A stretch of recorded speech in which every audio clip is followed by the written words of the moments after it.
So these are cations, manganese 2 plus, manganese 3 plus.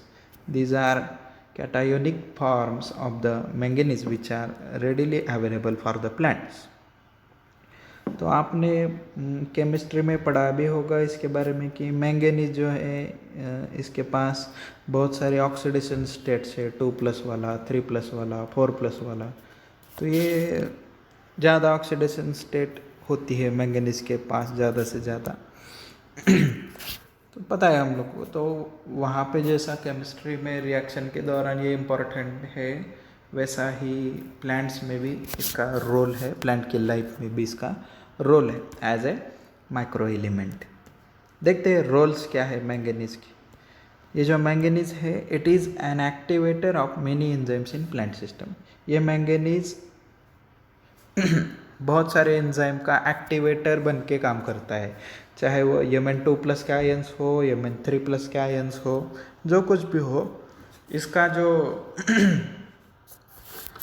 Cationic form होगा वो it is an activator of many enzymes in plant system. This manganese it is forming a complex with MnO2. So this is forming complex with this oxygen, manganese oxide. So it is important in photolysis of water. Photolysis में लगता है। Mn नहीं होगा तो आप अपनी life imagine मत कीजिए, क्योंकि प्लांट में फोटोलिसिस नाम का एक रिएक्शन होता है फोटोसिंथेसिस के लाइट रिएक्शन के दौरान, जहाँ से नॉन साइक्लिक फोटोफॉस्फोराइलेशन या फिर नॉन साइक्लिक लाइट रिएक्शन चालू होता है। ये हमने सेकंड ईयर में पढ़ा है एक्चुअली। तो अगर मैंगनीज नहीं होगा तो ये वाटर ऑक्सीडाइजिंग एंजाइम कॉम्प्लेक्स नहीं बनता है। वहाँ पे वाटर ऑक्सीडाइजिंग एंजाइम कॉम्प्लेक्स नहीं बनेगा तो H2O का ब्रेकडाउन नहीं होता है in this reaction, light reaction of photosynthesis. H2O का ब्रेकडाउन नहीं होगा तो वहाँ से इलेक्ट्रॉन नहीं निकलेंगे, और जो नॉन साइक्लिक लाइट रिएक्शन है, नॉन साइक्लिक फोटोफॉस्फोराइलेशन है, वो नहीं चल सकता है। यानी कि नॉन साइक्लिक नहीं चलेगा तो साइक्लिक चलेगा सिर्फ, और साइक्लिक का जो एफिशिएंसी है वो बहुत कम होता है, तो हम लोगों को खाना भी नहीं मिल सकता है अगर मैंगनीज ना हो प्लांट के बॉडी में। तो that much importance is there of that manganese. So this is important in photolysis of water in light reaction of photosynthesis. Next point is that it is involved in oxidation reduction, oxidation reduction reactions of photosynthesis and respiration. जो कुछ भी ये vital processes है, photosynthesis, respiration, तो ये एक बहुत ही vital processes है। प्लांट्स को ज़िंदा रखने के लिए दोनों करना पड़ता है, फोटोसिंथेसिस, रिस्पिरेशन। अगर हम लोगों को लिविंग कंडीशन में रहना है तो हम रिस्पिरेशन करते हैं, पता है। So we also require this manganese for our body functioning, our respiration. So as far as plants are concerned, this manganese is involved in oxidation reduction reactions of photosynthesis and respiration. This element activates different types of carboxylases. तो ये एक enzyme का group है carboxylase. कार्बोक्सिलेजेस नाम का group होता है enzymes का। So this manganese activates different type of carboxylases and thereby enhances the production of NADH and ATP. So this NADH, that is nicotinamide diadenyl nucleotide, and adenosine triphosphate. So these are energy rich compounds. These are very energy rich compounds. इन दोनों से हम लोगों को energy मिलती है, NADH ATP से। तो इनके प्रोडक्शन के लिए जो कार्बोक्सिलेजेस होती है उनको मैंगनीज एक्टिवेट करता है। Next point, that is manganese is required for auxin action and metabolism.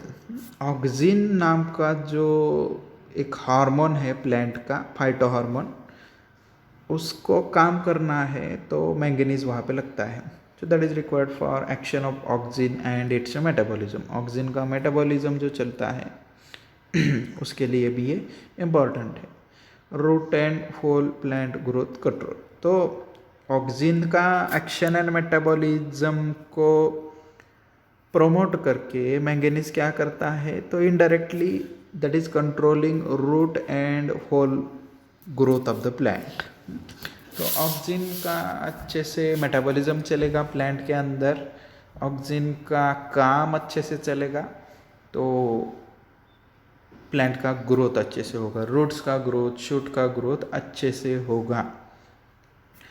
लेकिन ये ऑक्सिन को काम करने के लिए मैंगनीज चाहिए प्लांट बॉडी के अंदर। So there is requirement of manganese. This manganese also play important role in nitrogen metabolism, तो कुछ काम करता है नाइट्रोजन मेटाबॉलिज्म में, इसका नाइट्रोजन मेटाबॉलिज्म में भी रोल है। तो ये था रोल्स के बारे में। अभी देखते हैं इसके डेफिशिएंसी सिम्टम्स। अगर मैंगनीज ना हो, कम हो जाए, प्लांट के अंदर मैंगनीज का कॉन्सेंट्रेशन कम हो जाए या फिर सॉइल के अंदर कम हो जाए तो क्या हो सकता है? तो क्लोरोसिस होता है, यानी कि loss of chlorophyll pigment from the leaves. Chlorophyll lip में होता है, पता है हम लोगों को। So this deficiency of manganese causes chlorosis.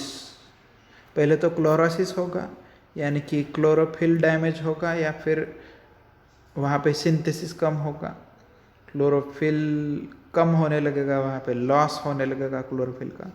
Followed by development of necrotic spots on leaves. पहले तो क्लोरोसिस होगा, क्लोरोसिस के बाद में नेक्रोसिस होगा। क्लोरोफिल डैमेज हो जाए फिर बाद में लिप मरने लगता है, छोटे छोटे स्पॉट्स गिरने लगते हैं लिप के ऊपर। तो वो जो लोकल डेथ होता है लिप का, death at that localized point, that is known as necrosis. Necrotic spots in interveinal areas. जो लिप का वेंस होती है, ये अगर लिप है इसके बीच में वेंस होती है, ये दो वेंस के बीच में जो एरिया है तो वहाँ पे नेक्रोसिस होगा। ये जो नेक्रोटिक स्पॉट्स है ये डेवलप होते हैं इन इंटरवेनल एरियाज, दो वेंस के बीच में, तो उसको कहते हैं इंटरवेनल एरिया। वहाँ पे आपको नेक्रोटिक स्पॉट्स दिखेंगे। Chloroplast become vacuolated and granular. तो अगर आप उस लिप का एनालिसिस कर लो, वहाँ से क्लोरोप्लास्ट निकाल लो, इजीली निकलते हैं क्लोरोप्लास्ट, और आप माइक्रोस्कोप के नीचे देख लो तो क्लोरोप्लास्ट बिकम वैक्यूलेटेड। तो क्लोरोप्लास्ट वैक्यूलेटेड होता है क्योंकि क्लोरोसिस होता है। क्लोरोसिस होने के वजह से क्लोरोप्लास्ट में क्लोरोफिल नहीं होता है, क्योंकि क्लोरोसिस हुआ है इसका मतलब क्लोरोफिल का डैमेज हुआ है, क्लोरोफिल का लॉस हुआ है। क्लोरोफिल लॉस होने की वजह से क्लोरोप्लास्ट के अंदर क्लोरोफिल नहीं रहता है। क्लोरोफिल नहीं होने की वजह से क्लोरोप्लास्ट वैक्यूलेटेड बन जाता है। वैक्यूलेटेड बनने की वजह से उसके अंदर और तरीके के सॉल्ट्स या फिर जो कुछ भी सोडियम वगैरह होता है, जो सॉल्ट के मॉलिक्यूल्स होते हैं, वो एक्यूमुलेट होना चालू हो जाते हैं। So this chloroplast become vacuolated and granular. तो उसमें ग्रैन्यूल्स बनेंगे दूसरे कंपाउंड्स के। इन लेग्यूमिनस प्लांट्स, अगर आप लेग्यूमिनस प्लांट की बातें करते हो, जो लेग्यूम, हमको पता है लेग्यूम क्या होता है, जहाँ से पल्सेस आती है। So in leguminous plants necrotic areas developed on cotyledons. आपको ग्राउंड नट पता है, ग्राउंड नट जिसका आप तेल खाते हो, ऑयल आता है हमारे घर में, ग्राउंड नट का ऑयल मोस्टली हम यूज़ करते हैं। सो जो लेग्यूमिनस प्लांट्स होगी ग्राउंड नट की तरह, तो वहाँ पे क्या होता है, necrotic areas developed on cotyledons. जो कॉटिलिडॉन होगी